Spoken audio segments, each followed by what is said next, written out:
You're about to listen to a new episode of Audio Signals. Get ready to take a journey into the known, the unknown, and everything in between.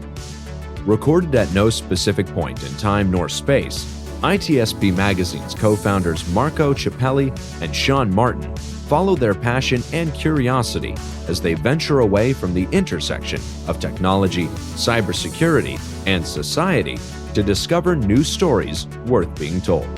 Knowledge is power, now more than ever.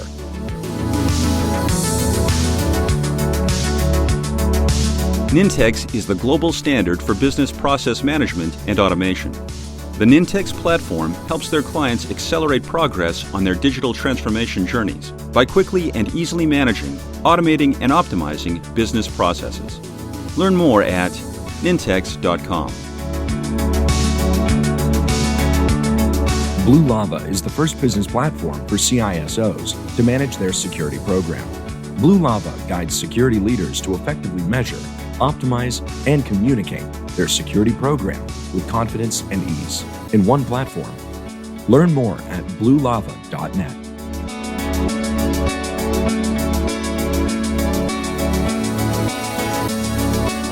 Marco, Sean, what did you want to be when you grew up? I want to be a dragon. Dragon?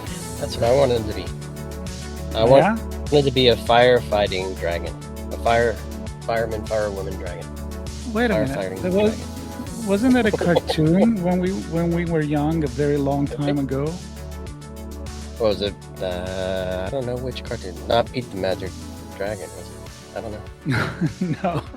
But I remember as a kid, there was this little dragon, and he was pissing off his dad, the real dragon. The dad was burning stuff down, and he wanted to be a firefighter. Now, I don't know if it's an Italian cartoon and you just guessed something similar, but I remember that. But that's not what we're talking about today. That's not what we're talking about today. But we are talking about doing something that may be counterintuitive, right? Threats and hacking and research that might be seen as, I don't know, cyber criminal can be done for good. And we need more people in the industry of cybersecurity to take up arms, if you will, and play a role in combating the cyber dragons. Right? I mean, think about that, how you connect that. And that's my main questions, because so that people know that we sometimes take the longer road to get to the conversation, and I feel like they're like, what are they talking about here?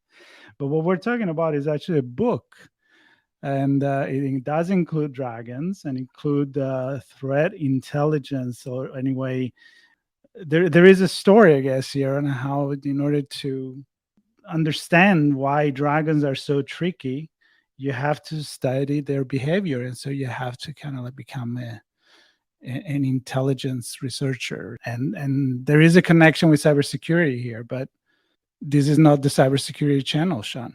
This is not Audio Signal. No, and clearly I'm not making any attempt to write a book here.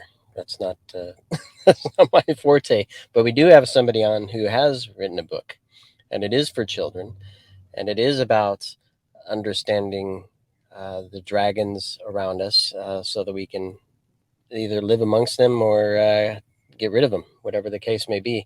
And that's Nicole Hoffman. Thanks, Nicole, for being part of our show today. Yeah, thanks, Sean, for having me on. Yeah, And, so you Mark. Wrote this book. I did. I wrote a children's book, and it's called The Mighty Threat Intelligence Warrior. And I mean, we already started mixing up cybersecurity with, of course, threat intelligence, which is part of cybersecurity.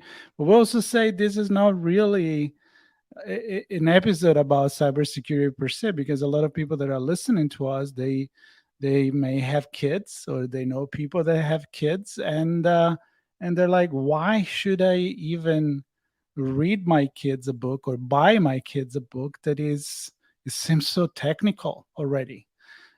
Make the connection, and why did you decide to introduce this cybersecurity topic with dragons and warriors and fantasy, I'm assuming, and interesting story, and how that may make a difference on the way that a kid is going to perceive and maybe get inspired to get in a career of cybersecurity. So the book, what inspired me to write a book was actually another book, and it is called The Legend of Rock, Paper, Scissors. And my son brought this book home from a Scholastic fair, and it has like a little rock character, a little paper character, and scissors, and they all go through this like epic battle that is like the story of rock, paper, scissors. And I was reading it with my kids, and I thought, man, this would be really cool if it was relatable to like hacking groups. And so I just went into hyper focus mode. I couldn't stop thinking about it, and I wrote it all out. The first version of the book was a little bit less digestible. It was kind of like throwing cybersecurity like terminology in right in your face. But after reading it through with some of my friends, I decided to switch it and make it more digestible to really just focus on the types of things that a threat intelligence analyst or even a cybersecurity analyst or a digital forensics, there's a lot of different niche areas in cybersecurity that could relate to this outside of just threat intelligence. But so that's instead of like having, a technical jargon about ransomware and encryption, there's a dragon, and he's tricky, and he's part of this tricky dragons club. Is he a hacker? He represents a hacker. I mean, the bad hacker, the book, not he's the not good. a hacker. Okay. Yeah. So he represents a malicious hacker or a bad hacker. But there is, whenever I do read this to kids, one of the things I do let them know, like, you can grow up and be a hacker and be a good hacker. You're like, there's not all hackers are bad hackers. Exactly. Absolutely, yes. I wanted to highlight that myself. Sean, aren't you curious? Questions? Well, I know. I mean, there's so many questions. I think so. You wrote it. It was technical. You kind of retold the story with a different or through a different lens, perhaps. Is that all I can think of is thinking of the business world, which this book is about. But we have a tough time translating what's going on with threats and risks from a cyber perspective for the business. And what you're doing is kind of translating what roles are in the world of cybersecurity, specifically around threat hunting and threat intelligence, so the kids can understand that. So maybe talk to me that transition from your initial story to what you ended up publishing, and what was that like? So the storyline itself remained the same. It was really just like the terminology that I used. For example, in the story, the mighty warrior wears a special cloak that she wears it when she has to go on specific types of adventures where she has to maybe go to like dark forests or things where she needs to hide her identity. And this represents a VPN or a virtual private network that security researchers and threat intelligence analysts often go to when we have to go to, dark forests like the dark web and things like that. So the story really remained the same. I kind of had an idea of what I wanted to represent. I just wanted to make sure that as I'm reading it to kids, and as parents are reading it to kids, and kids themselves are reading it, they don't just see jargon and terminology and acronyms that we love in technology and just get glazed over and bored. Because I don't know about you, but like my kids would much rather learn about a dragon versus, a ransomware group. Nicole, don't get me started with acronyms. Yeah, I know, but don't get me started with how the tech jargon in cybersecurity sometimes drive me crazy myself. Sean knows that. Not coming from particularly that area, sometimes when we do podcasts where we talk about, society and cybersecurity and so forth, sometimes I have to ask him, what does this mean? Because it's just like always everywhere. So can you tell me, in our audience, some of the way that you have translated this very common terminology in the industry to make it interesting and digestible for kids. And I'm sure that would help a lot of adults as well to understand maybe cybersecurity better.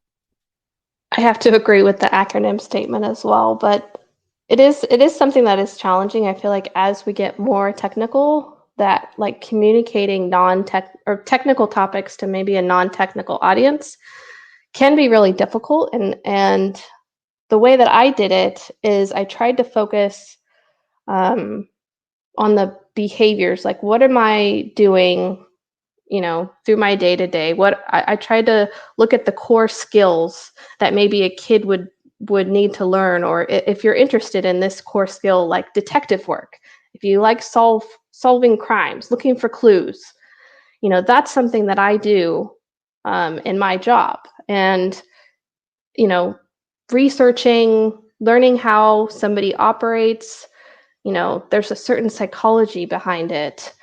And it's really those key skills that if a kid knows that they could use that skill in, a STEM career, then I've done my job.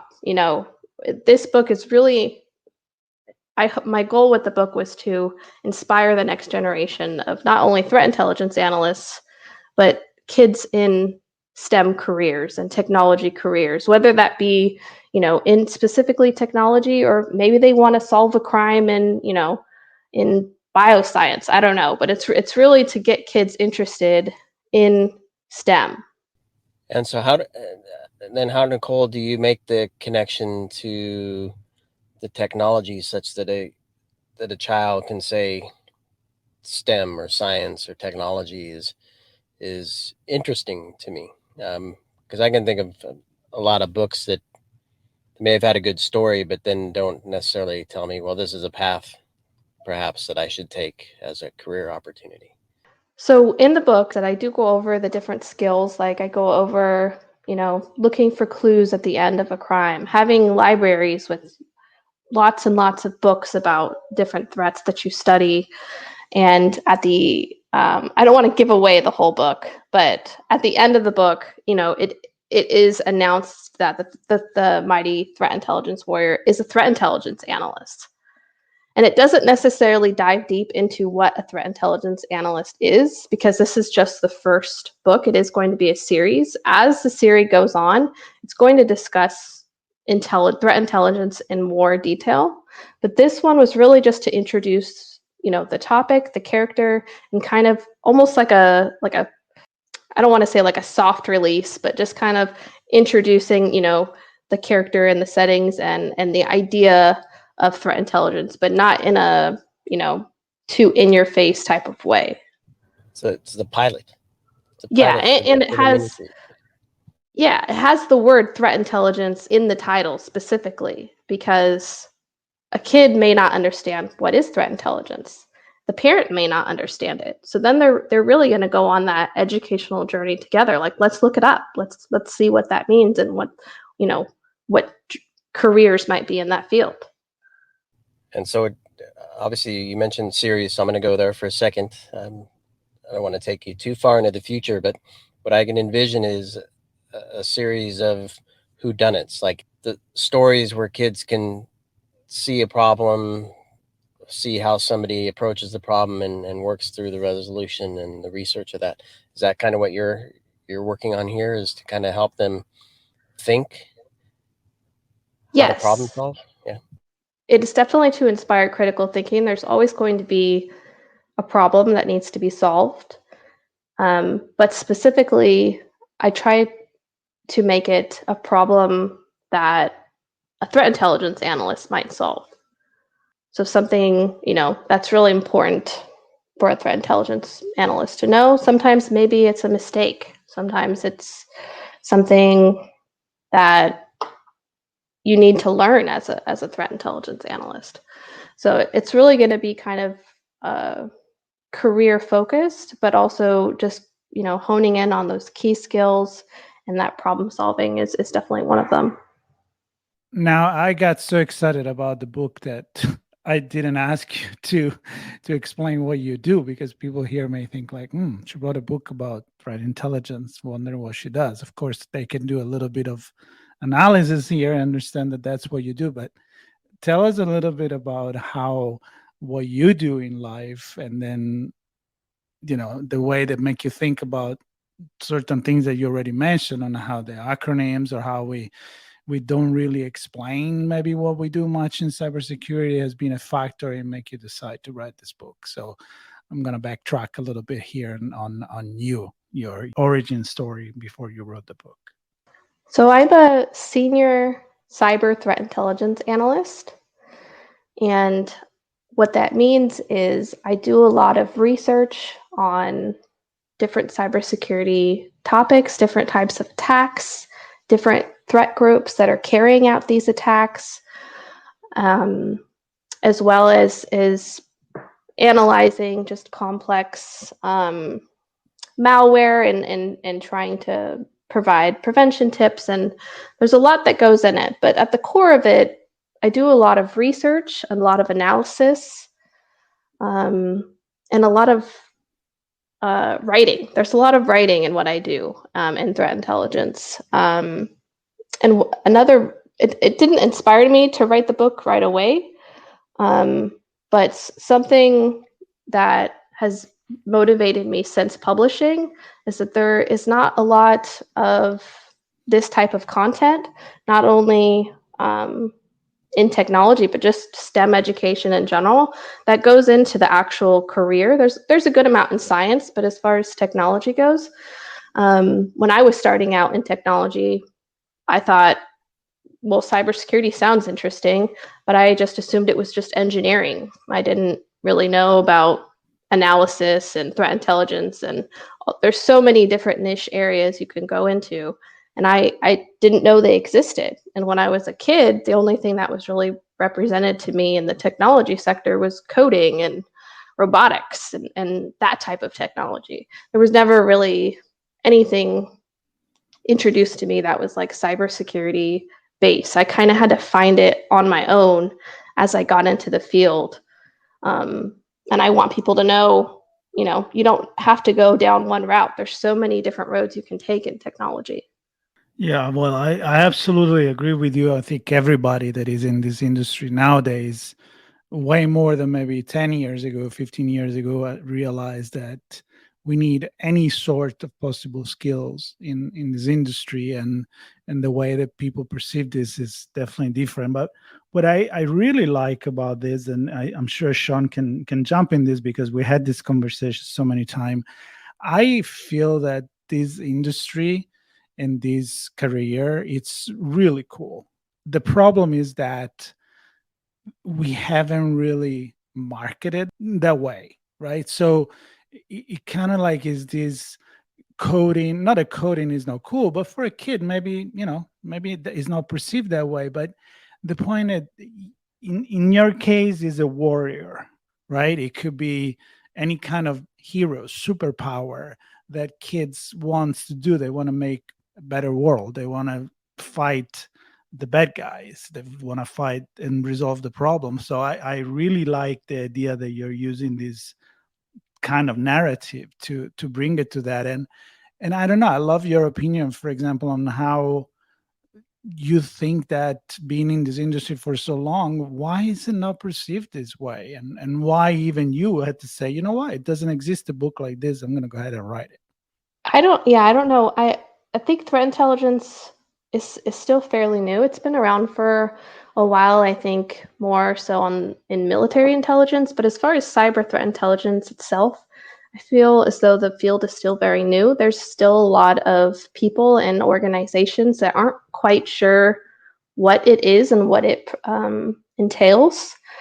So I think part of it, I guess, we can say that is because it is a fairly new field. So I won't give the industry too much for not having anything like that. But I will say, outside of threat intelligence, there's digital forensic analysis, there's malware analysis, there's, SOC analysts or there's incident response. There's so many things outside of just general engineering that the community doesn't do enough to promote. We don't do enough to promote, hey, this is what you need to get into all of these different areas.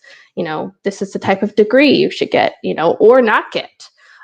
You really can just go into these and here's your career path. If you don't like it, like let's say you become a threat intelligence analyst and you're not really liking it that much, we should be able to provide more for people to be able to move laterally, move to a different career, use the tools that you've acquired in that position, to move into this position. Everyone kind of feels like, at least the people that I talk to in technology, that they're kind of on their own to research that and what they'd be good at and ask advice from other people. And I have to ask, because when I think of technology in general and cybersecurity, I think we immediately go to a dude, right? And not a very diverse view, just having the mind of a dude being in technology.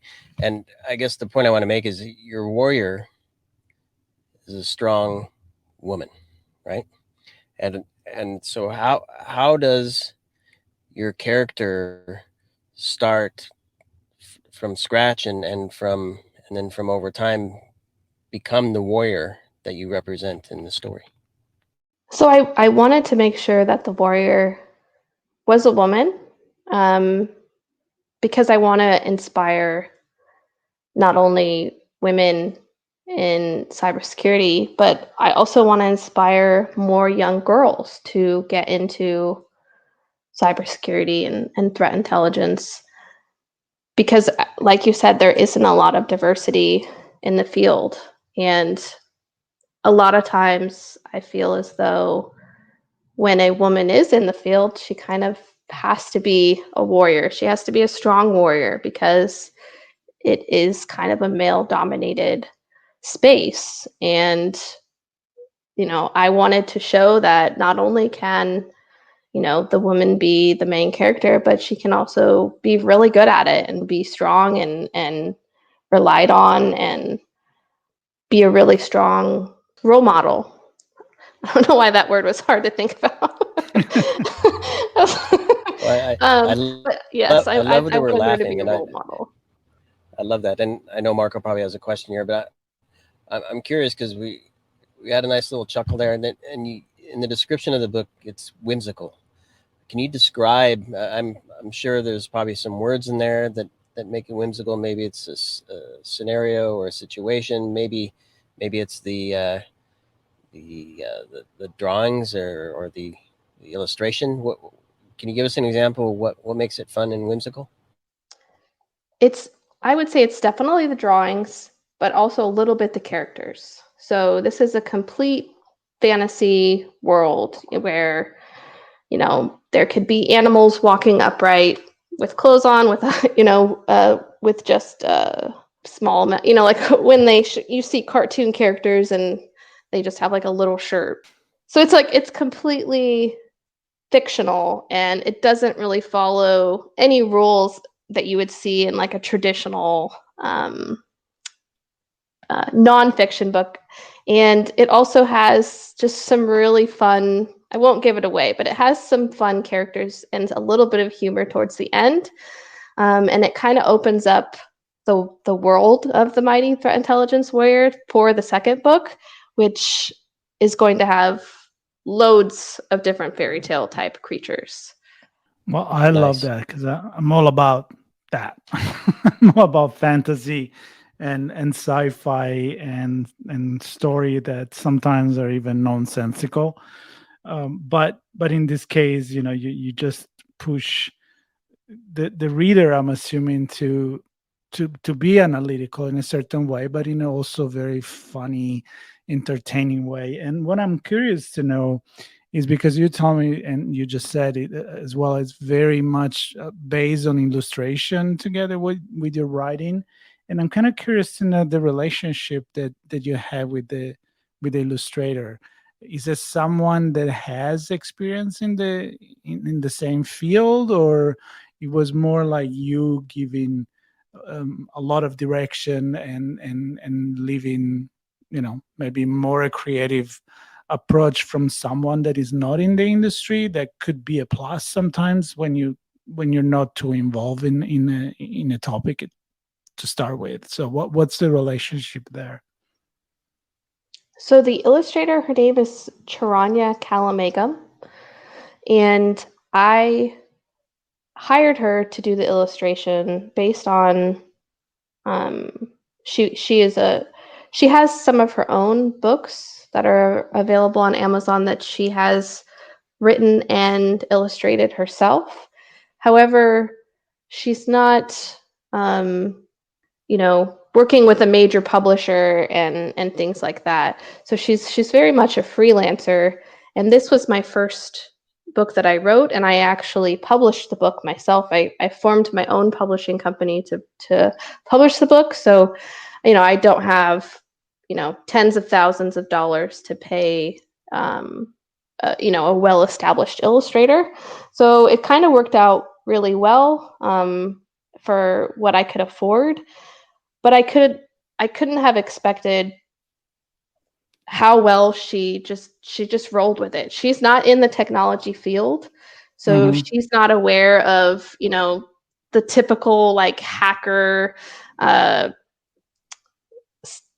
office space, like, in in the hacking space and in cybersecurity. We really love having LED lights of different colors in our desks, and just having that like hacker-esque scene. She doesn't know anything about that. But when I left some notes in when we were going through the illustrations and the planning, and I feel like just every time she just nailed it. She brought it to life in the most perfect way every time. So she's just amazingly gifted and talented, and I couldn't have the book couldn't have been as amazing without her just bringing it to life. I mean, the cover page, if you see the cover of the book, that was her first illustration. Like, I had no edits. Like, it was like, it's immediately amazing. Yeah, I'm actually looking at that right now. And that's exactly why I asked you that question, because I feel like maybe bringing, as it happened, somebody that doesn't have any experience in that field brought a lot of fresh perspective. It definitely did. And she has been a great source for that as far as like, does this make sense? Right. But she had to understand it too before she could illustrate what you were saying. So that makes it even more interesting, I believe. Yeah, Sean, you have any question? Yeah, I think telling stories through pictures along with words, and leaving some imagination too. I think probably it's probably in there as well. I want to touch on this, Nicole, because I think it's also another area that I think listeners here might find interesting and perhaps even inspiring. I know I do. I mean, for you to be a threat intelligence analyst, amazing. I mean, just that alone, to write a book, holy cow, right? To have a book that can get published, that's amazing. But you also started a publishing company. And I guess my point here that I want to make is that, I mean, that's incredible as well. Just to understand that world and what's involved, and to start it yourself and to do it yourself. I mean, that is and there's probably many other things too that you've done that we're not touching on here, but that's another third huge accomplishment. So talk to me a bit about the publishing and setting that up, and why the choice to do that, and maybe some of the challenges, and perhaps even some of the fun you've had doing that. So when after I wrote it and I was happy with the manuscript, before I even started looking for an illustrator, I started researching how to get published. And my first thought was, I probably need to find a book publisher. And I started doing research on how does an author get in with a publishing company? And I soon found out most publishing companies don't work directly with authors. Most authors have literary agents, which is similar to a talent agent for a model or an actor. So I started researching literary agents and seeing how could I potentially hire a literary agent so that I can get in with a publishing company. But a lot of the literary agents are super busy, and as you probably can imagine, just get spammed with book ideas that may or may not be finished. And a lot of them for children's books, because children's books are usually shorter, there's less time involved, they probably get even more spam. And so they have to narrow down what their publishers want, to specific topics. But even then, a lot of times you have to go to these like conferences to be able to even meet them. And then you have to have all of this, all of this research and everything ready for them for the chance to potentially meet them at this conference that may or may not happen. And for me, I have ADHD, and that's too much. And finishing things that I start is very challenging. And so there was just too much red tape. I wanted to get it done. I was so proud of myself that I actually finished it. And so I said, I'm just going to do it myself. I knew about Amazon self-publishing, but I didn't really know what it would entail. The research that I did to potentially submit my book to a literary agent actually helped me kind of understand the market that I was going into. I decided to form my own company versus just, publishing it under my name, just because I thought it would be beneficial in the future, because I could make it a small business. I can focus on STEM education, potentially take on new authors in the future, and really focus on, educating kids for STEM. And so that's what I did. I formed the company, I did all the research, and I utilized Amazon's print on demand. So I can take my books off Amazon if I want, and I could, open a bookstore or sell it directly to a bookstore.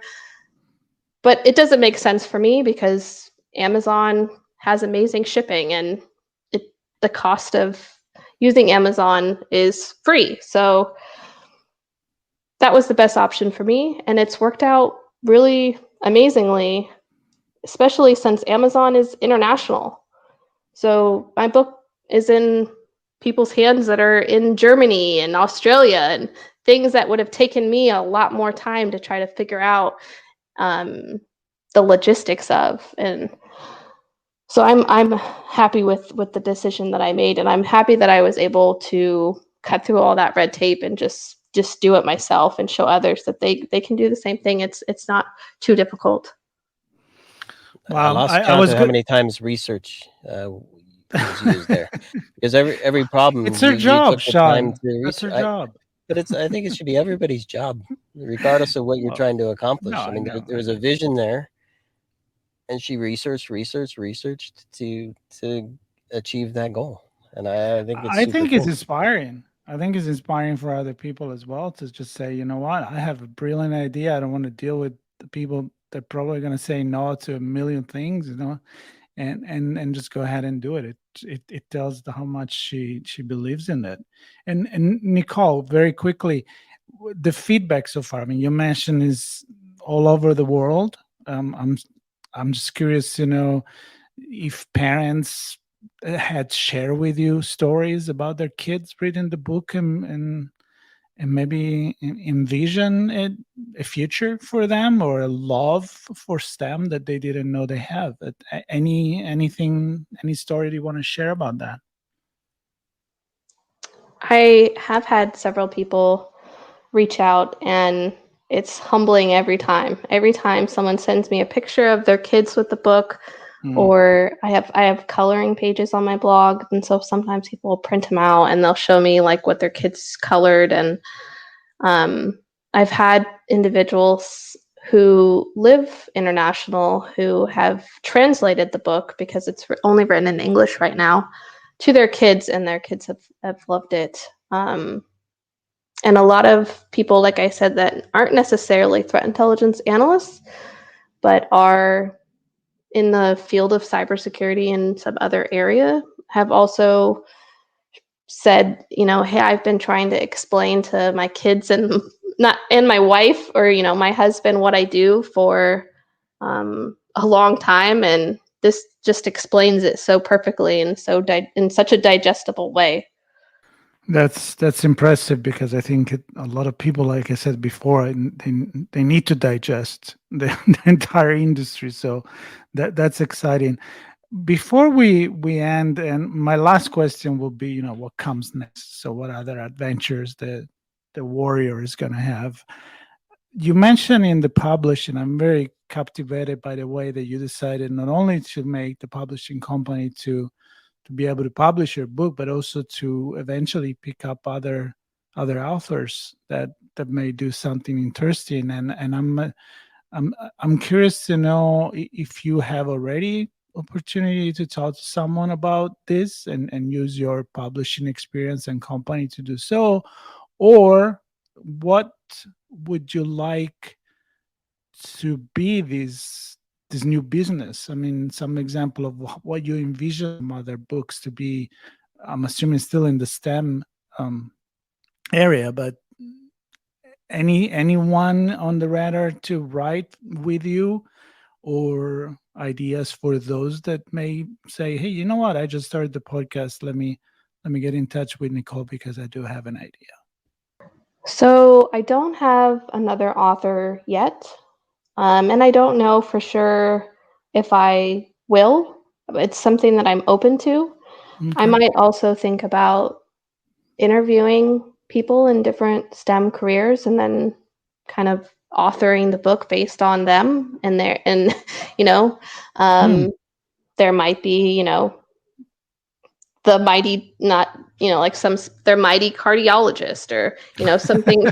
I don't want it to be broad, I like kind of narrowing in on these niche fields. So that's kind of going to be what I do.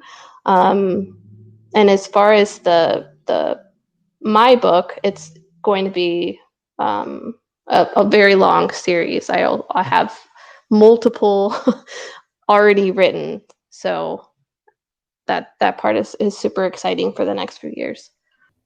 Nice one. Well, I'm tangentially familiar with the whole children's book world and the challenges to see something through. So it's always great to see when something actually comes together and makes it into the hands of the kids and their parents, and super cool that this one happens to be related to an industry that I'm in. So I love that. And cyber threat intelligence, again, a really, really interesting role in the world of risk management and detection and response. So Nicole, congratulations on the first book published on the publishing company, with many more in the hopper. And I'm excited to see where this goes, and hopefully parents and kids enjoy reading all about the warrior and the dragon. Thank you. And of course, there will be links to the book and links to anything, Nicole, that you would like to share with the audience so they can learn more about you and about the book, and hopefully, give us a ton of feedback so that we can know how this warrior's doing and what else, what other adventure she's going to get into. Maybe with dragons, maybe with unicorns, maybe with wizards. We'll see where they go.